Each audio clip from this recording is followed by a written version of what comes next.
préfère être français. Ouais, tu préfères être français qu'avoir le modèle. Carrément. Les States, c'est tout, mis à part le rap et les baskets, enfin, ils ont rien fait, quoi.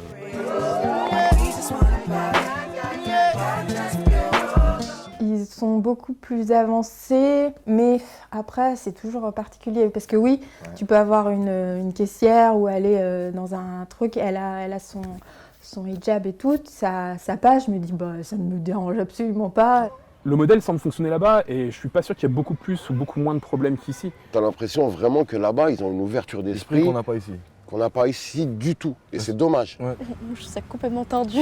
Mais pour moi, les États-Unis, c'est le pays le plus hypocrite au monde. C'est le pays où on met la main sur la Bible quand il s'agit de la Constitution et où tu trouves la perversité à un niveau le plus absolu. C'est le pays où on peut se réjouir de voir des Noirs, des Latinos, des Asiatiques qui sont à des bons postes. Mais c'est en même temps le pays le plus raciste au monde. New York, Miami, tout ça. Aux États-Unis, le fait même que les races soient genre mises sur la carte et il y a, enfin, l'indigénisme est complètement admis, mais je trouve que c'est en fait ça fait un effet boule de neige. Je trouve que ça arrange rien. On le voit. Ce serait bizarre de vivre ici comme ils vivent eux, en fait, tu vois, avec des quartiers, tout est Oula, séparé, je machin. trouverais ça vraiment dingue. Choquant. Moi, ça me choque un Ouais, peu. ça me choque. Ça me choque. Après, ils sont dans un autre état d'esprit et comme ils sont vécus avec ça, ils sont plus habitués. Mais moi, avec mes principes, je trouve ça. Ouais. En tant que Français, c'est vrai que c'est bizarre de se dire putain, je vais dans le Paris hispanique ou le Paris juif ou le Paris noir. Enfin, même si quelque part, il y a un peu de ça. Il y a un peu de ça. 13e, oui. Ouais, tu prends le 13e, ouais. Tu vas à Barbès, Château d'eau, Château Rouge, quartier noir, ouais. Château Rouge, le quartier plutôt africain. Tu as le quartier dans le sentier, le quartier juif. Enfin, franchement. Il n'y a pas de regard, il y a un mélange qui se fait plus naturellement, je trouve. J'ai même une grande sœur qui est partie vivre à Londres pour vivre tout simplement sa religion plus sereinement. Moi, je me rappelle, il y avait un truc qui m'avait bluffé quand j'étais à New York. C'est que j'étais parti commander à bouffer dans un restaurant. Je suis tombé sur un Asiatique qui me parlait espagnol. J'avais trouvé ça énorme, j'avais trouvé ça magnifique. C'est là que je me suis dit, putain, je suis dans un vrai pays, quoi.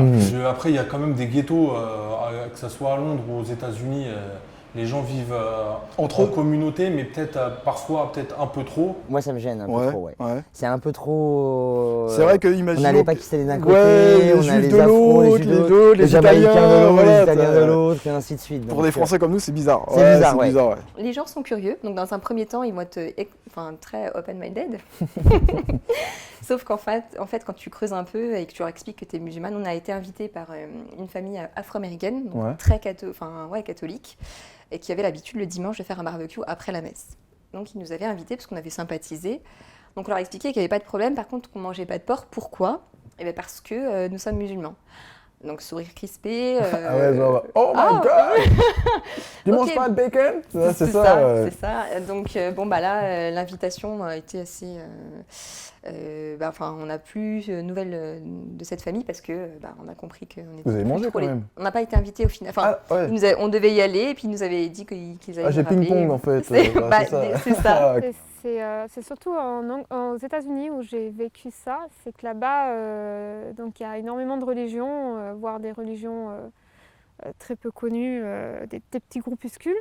Et moi, je suis arrivée en me disant que j'étais sans religion, et je suis arrivée dans une famille où ils étaient sikhs, ça c'est une religion indienne. Et c'est vrai que la famille m'a dit, tiens, si ça t'intéresse, viens, tu vas découvrir, tu verras un jour. Et puis jamais ils ont cherché à me convertir. Moi, je leur ai dit que j'avais pas de religion, ils n'ont jamais cherché à me faire changer d'avis, ils n'ont jamais questionné. Et c'est vrai que pour moi, ça cohabite assez bien. D'ailleurs, il y a beaucoup de chrétiens qui ensuite ouvrent des salles de sport où ils ne nous demandent pas d'être chrétiens pour y aller.